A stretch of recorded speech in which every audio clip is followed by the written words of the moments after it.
mbera yo neriwo mutegere Museveni ayagala nnyo okukolera mu buvuyo ayagala nnyo okukolera mu buvuyo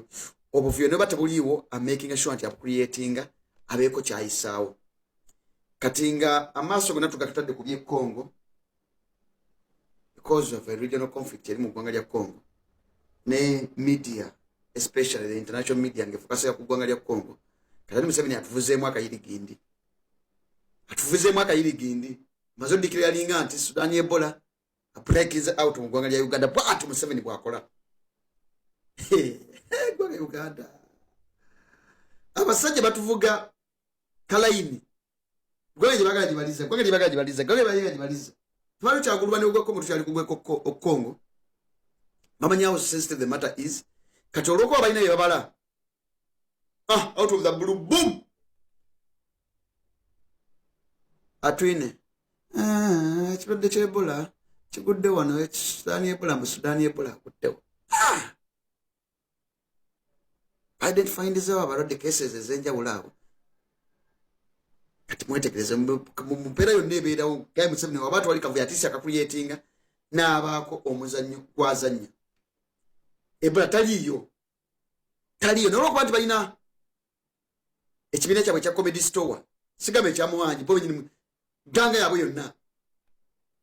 bazanya nnyo comedy bagenda muzanyeera ministry media bagiyite batandise olwo bagenda kuzanya seri yaabwe bagiyite bafekinge yawo obulwadde bajja kuba eddagala lyabwe babukuba bwerenga obulwadde obuyi bateekeko karantini bateeke bifo ebimu bagenda okugarantinga nti bino byo abalwadde ba Ebola taliyo in fact ene case egwa mu Uganda yonna ene outbreak ene conflict mu Uganda ne mu South Africa ezimu bagibanga a blessing in this case there's some scenario yaliwo mu covid Museveni yamulabanga ekirabe ekize covid yaliyo pato yaliyo ne South Africa zonna nga Uganda eri ku mwanjo za fabricating figures ne cases wano okufunira ko sente ate tagana kituka mu Uganda tuli mu period ya kalulu period ya byabufuzi period ya politics Museveni nadde nagane mukama nkwebaziza bannaye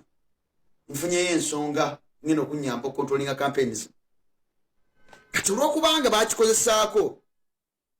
ne basetinga president ne kibakolye mu kaluka 2021 kati mu 2026 mukirinde era bajafuna wa outbreak libateekawo batandise n'ekibozibozi basobola ne kibakubamu ne balaba public agenda reacting agenda koleta media tukagiza nyetu eba taliyo naye ensonga zino wammanga kitwala kiba mukubyewo the same scenario yaliyo mu mu covid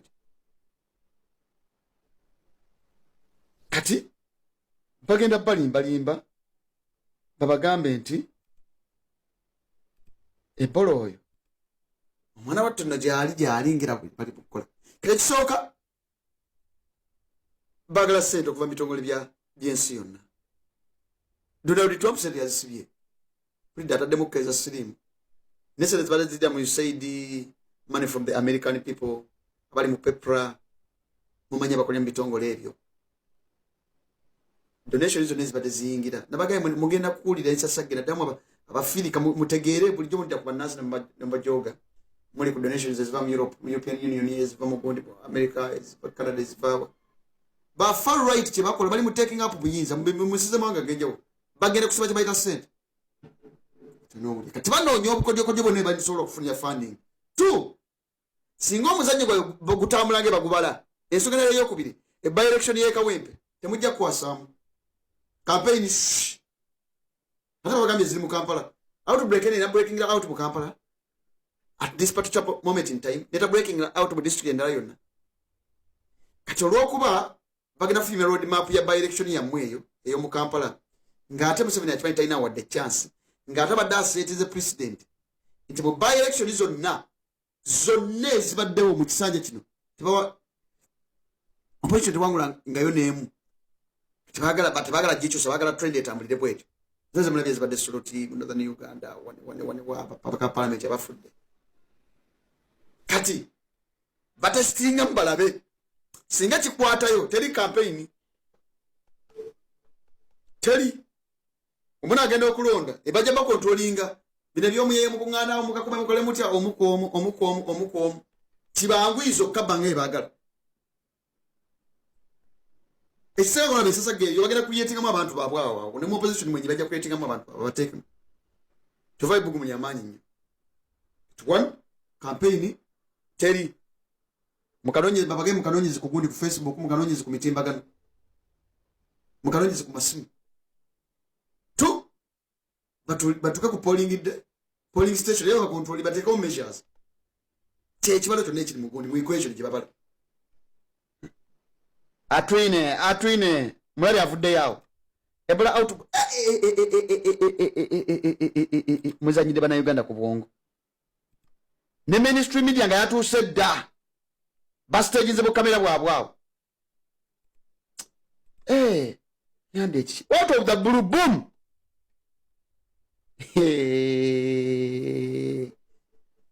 abasajja banansi ku bwongo so kati tebakulima nti Ebola simanya Sudan Ebola taliyo ekyo taliyo. That is a scam, a real scam. Kati eyo ensonga kugambe yakubiri esooka bagala sente bagwe Ebola ja Ebola taliyo atwine taliyo tofera gwanga tali Ebola balime kubalimba batandiko bafuyiranga ebiyenje taliyo kale bagenda okukola babireka obufu bakana bano bagenda bakaranti nze bunafu abalwadde bagenda kukola comedy mungi nnyo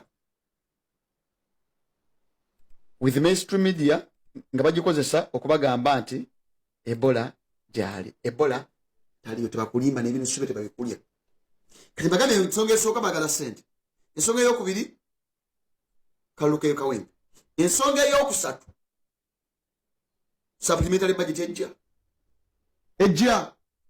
kubanga balina facilitating activities zaabwe ez'omu Congo ngenda kunyonyola ekiri mu ggwanga lya Congo ne mu nkambi ya UPDF twatuuseyo twali mbadde mumbuza pato bino byonna bigenda mu maaso where is UPDF where is operation Shujaa twatuuseyo video zafaawe zeyenye kulaga yugo tovaawo jogedde n'abali mu nkambi munda kati beetaaga ssente supplementary budget limwadde Museveni eri mu trillion namba ezimusere zigenda eyo because kano kaseera kakuzanya mizannyo gyabwe taya kati ku parliament ya Museveni ngita parliament ya Museveni tebakulima mu parliament yamu agenda kunokinga bunokinzi njaga supplementary yachi ya kwanisa Ebola taliyo Uganda zuku kabji baita program nukayisiza okamama ekirala embeyo gibaliko ejja kwakitinga nga precursor mukaluke tugenda mwaka 2021 I mean mwaka 2026 kubagaza sina yesu because I told you Museveni wekituuka kwata obuyinza obukumira mu ssaako ozise ali willing okukola kyonna ekisoboka okukola nga bukepinga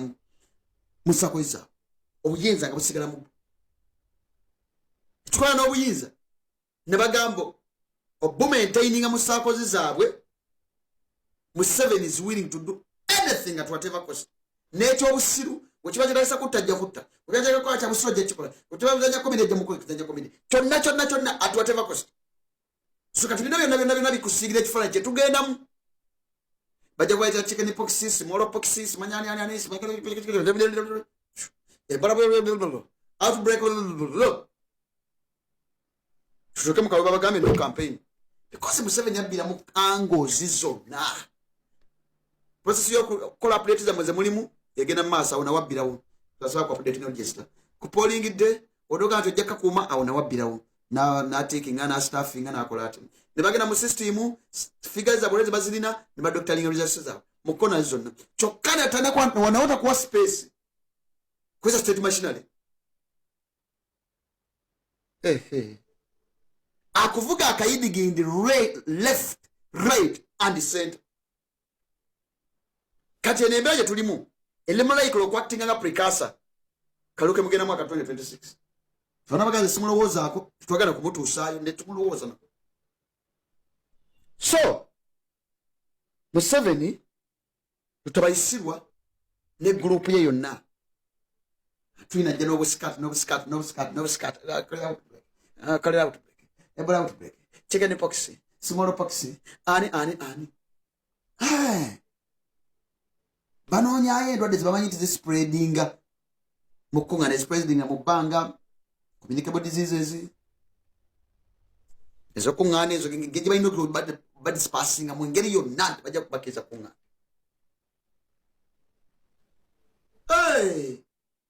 Kugambye any single outbreak,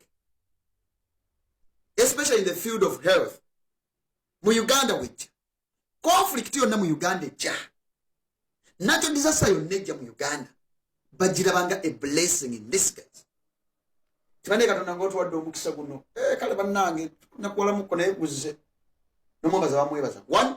babagenda gibbiramu, 2 bagagizanyiramu ebyobufuzi. Kabino byenda bebuduuda gwagati gavumenti yonna etegerekeka buli mwaka ku mwaka bamanyi nti bannaye ettaka lijja kubumbulukuka bwe tebasaa kugira ku addressing ensonga eyo ne bagirekawo kagenderere kuba nakyo disaster ezo zijje bazinako yes control naye abantu bebalemeza nti mubeeraawo temuvaawo era tujja kujja tubayite blanket ezobikanga ebintu bino bizze terosi nako project yobe evacuating yakomaawo ne bazimba y'obuyumba. So naye kino kyabeera nti bannayuganda bamu amaaso gabagatunula gati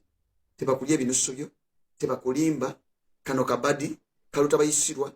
bali awo bazanyemu kyemuvi kyabwe tebali mu kakitinga bali muri asozi ate nga mwekyo kasaba kola ekyo omanya waliwo ekinene kibali mu bateekateeka ekijja era kyo mukirinde kyawo ezo nsonga kino Uganda zukuka awo wenjikomeza patoka